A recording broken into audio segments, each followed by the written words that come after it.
Donald Trump is responsible. Please run on Donald Trump as an individual. Donald Trump as an individual is responsible for 27% of the U.S. debt. No other president is even close to that. So Joe Biden's responsible for how much? Barack Obama is responsible for how much? Like, please run on this. Right then, we need to talk about what just happened on national television, because I genuinely cannot believe what I watched. So Adam Mockler, you know the guy, over 1 million subscribers, been doing the rounds on every major network lately. He sat down with Ben Ferguson on Chris Cuomo's show. And look, if you don't know Ben Ferguson, just picture every MAGA talking point you've ever heard compressed into one very loud, very confident man who apparently thinks volume equals truth. Now here's what makes this interesting. Cuomo's been getting criticism lately for how he moderates these debates, right? People saying he lets the interruptions run wild and doesn't control the room. So when you put Mockler in that environment, someone who's been advocating for the 25th Amendment, someone who's been at protests, someone who clearly gives a damn about factual grounding, against Ferguson, who just came off CPAC and is still riding that Trump administration wave, you've got a collision course. I'm watching this for the first time with you, and I genuinely don't know how this plays out. But I have a feeling. Subscribe if you want to see this unfold, because this is going to be something. From the left, podcaster Adam Mockler. From the right, radio host Ben Ferguson. First, you know I love and respect you both. I apologize, but I needed to speak truth to power with O'Reilly. I ate up a lot of time. Let me just give each of you a good take on the state of play. There's always an excuse with you and Bill O'Reilly. There's always a good excuse. Listen, I love it. I'm sorry because, no, listen, I appreciate you guys coming on. You know what you mean to me. I really appreciate you for what you mean to the audience. So let me start with you. When you look at the state of play back here at home going into the midterms, Ben, my theory is simple. It's about the economy, and the MAGA mandate is up for grabs, meaning who's going to fix America first. How worried are you about that? I'm not worried about it at this point, and I'll tell you why. I think we're going to get out of what's happening in Iran pretty quick. I think there's this obsession with, like, war should take 2 days. What we've been able to accomplish in this short amount of time is truly incredible with the military power we've used. And then the president understands more than anybody, he's not going to get anything done if he doesn't get back to the economy, lower gas prices quickly, and go back to what got him elected. He knows that. Democrats have already said, by the way, Conway, who's running for office in New York, said, elect me, and we're going to not only impeach Donald Trump if we win, we're going to impeach the vice president as well. They've already said what they're going to do. So the president knows what's at play here. I think we're going to get back to what matters here in this country. By the way, you can do two things at the same time. I think you look at the stock market. We got 87% of the gains back that we hadn't lost in the first day of this war. So that's already coming back. Gas prices are already going to drop because we see the price of oil coming down. And the secure border is number one with the American people. National security is number two in the polls. We knew that going into this. And I think the president's going to pay off on it. All right. Adam, thank you for keeping your face basically straight during that entire thing. I give you the rest of the time of the segment. What is your case about the opportunity for Democrats? And I'll give you a hint. I think you've got a major opportunity that was just served up to you. Yeah. First of all, it's weird to just say that the stock market is up so much when Donald Trump is the one who crashed it down to new lows because of the way that he handled this war. But also, the question that you asked was great because a lot of Democrats will relentlessly rail against Trump without proposing our own affirmative vision. So I think Democrats need to run on the most vicious anti-corruption campaign we've ever seen. I think we should run on closing the tax loopholes that billionaires take advantage of. That would get us an extra $1 trillion per year that we could use to lower the debt. Oh, I love it. I absolutely love it. Did you see the way Mockler just sat there while Ferguson rattled off that entire fantasy about the economy? The composure on this man. Because here's the thing about Ben Ferguson that the clip doesn't tell you. This is a guy who got cut off live on CNN back in January for going on a rant defending military action in Venezuela. He has a pattern of just bulldozing through segments with talking points that sound confident but fall apart the second you look at them.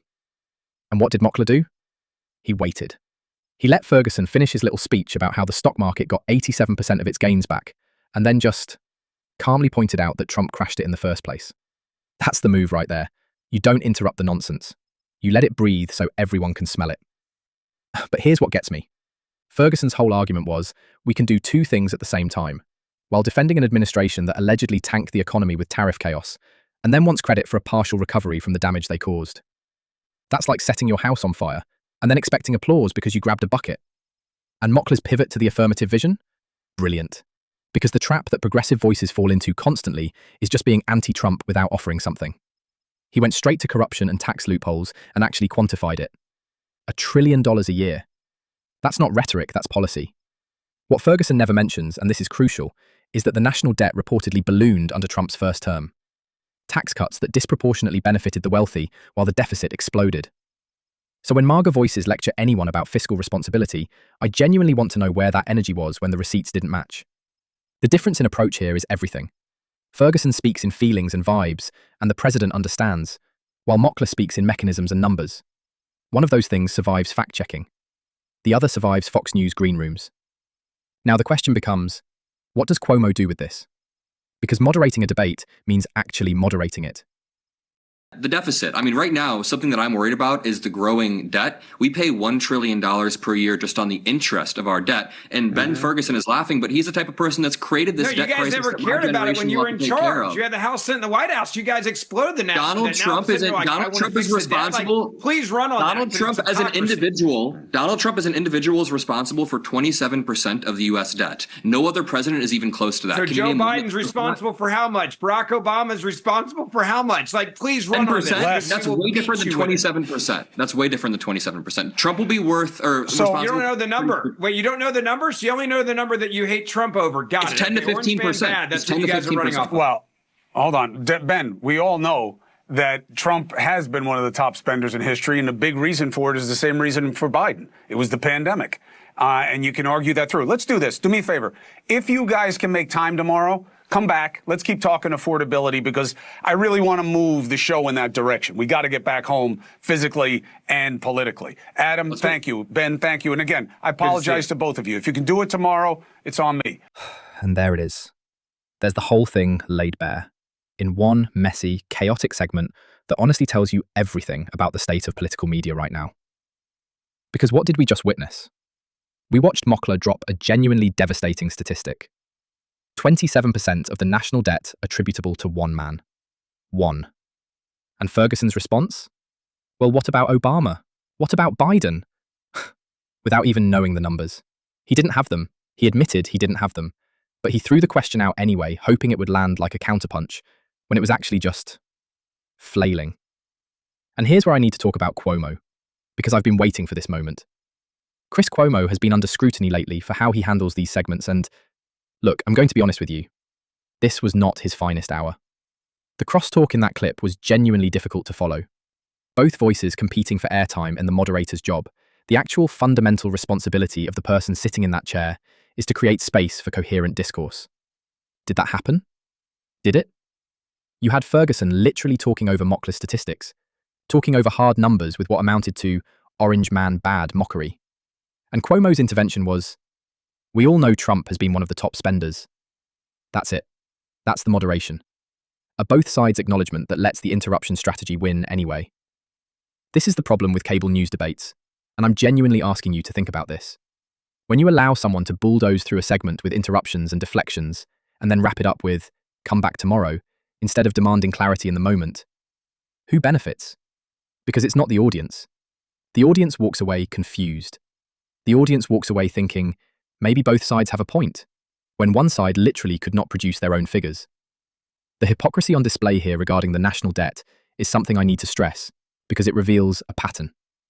For years, and I mean years, the fiscal responsibility crowd was nowhere to be found when the Trump administration was reportedly running up historic deficits.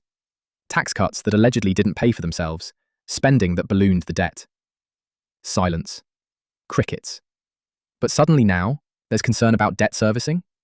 Suddenly now $1 trillion in interest payments matters? That pivot doesn't happen by accident. It's a narrative weapon. You ignore the debt when your team is in charge, and then weaponize it the moment the other side has any power. And media platforms that fail to call out that shift in real time are complicit in the confusion. What Mockler did in that segment was refuse to let the pivot stand unchallenged. He named the percentage. He demanded the comparison. And when Ferguson couldn't produce it, he didn't let the moment pass. That's what accountability looks like in a debate setting. That's what good faith argumentation actually requires. The broader implication here is about governance itself. If we can't have honest conversations about who spent what and when and why, then how do we ever make informed decisions about economic policy? How do we hold anyone accountable? The answer is, we don't. And that serves exactly one type of political actor, the type that benefits from confusion. So here's what I'm asking of you. Engage. Not just with me, but with these conversations everywhere they happen. Demand specifics. Demand sources. When someone throws out a talking point without evidence, ask them for the evidence. Because that's how we claw back some sanity in political discourse. That's how we actually move toward accountability instead of just shouting past each other while moderators apologize and schedule follow-ups. If you found any of this valuable, go ahead and subscribe, because we do this constantly, breaking down these moments and actually holding feet to fire. And speaking of which, there's another clip making rounds right now where Mockler absolutely dismantled a MAGA defense of Trump that you need to see. The link's on screen. Go watch it. Tell me I'm wrong. I dare you.